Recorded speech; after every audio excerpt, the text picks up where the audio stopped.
लातूर शहरातून एक अत्यंत धक्कादायक आणि मन सुन्न करणारी घटना समोर आली आहे.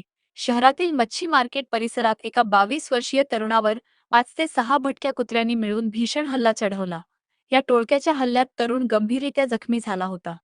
त्याच्यावर शासकीय रुग्णालयात उपचार सुरू होते, मात्र उपचारादरम्यान त्याची प्राणज्योत मालवली. या घटनेमुळे संपूर्ण लातूर शहरात तीव्र संताप व्यक्त केला जात असून भटक्या कुत्र्यांच्या वाढत्या सुळसुळाटाचा प्रश्न पुन्हा एकदा ऐरणीवर आला आहे. तरुणाच्या दुर्दैवी मृत्यूनंतर त्याचे संतप्त नातेवाईक आणि स्थानिक नागरिक आक्रमक झाले. प्रशासनाच्या निष्काळजीपणामुळेच या तरुणाचा नाहक बळी गेल्याचा आरोप करत शेकडो नागरिकांनी लातूर महानगरपालिकेवर मोर्चा वळवला.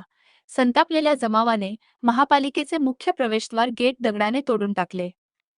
एवढ्यावरच न थांबता नातेवाईकांनी मृताचे प्रेत थेट महापालिकेच्या मुख्य दारात आणून ठेवले आणि प्रशासनाचा निषेध नोंदवत तिथेच ठिय्या मांडला. टेकमत डिजिटल करिता नितीन बनसोडे, लातूर. मला सकाळी 6 वाजता गेलत साहेब, बाथरूमला गेल्या जागीच कुत्र्यावानी त्याला चिरलेत.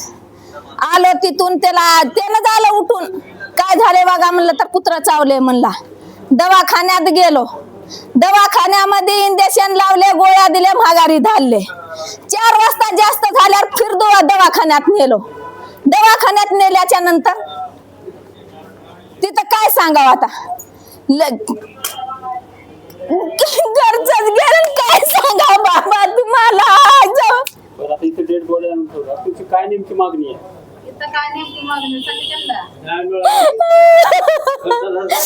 आम्हाला न्याय मिळावा सर, दुसरंच काय नाही. आम्हाला तुमचं धन दौलत काय नाही, आम्हाला खाली न्याय पाहिजे.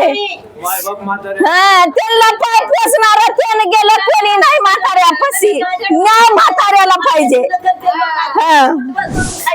त्यानं कुठपर्यंत होतं तिथं करणार गेलं. एवढंच मागणं आम्हाला, दुसरं काही नाही. कोणाचं धन दौलत नाही, आम्हाला खाली न्याय पाहिजे.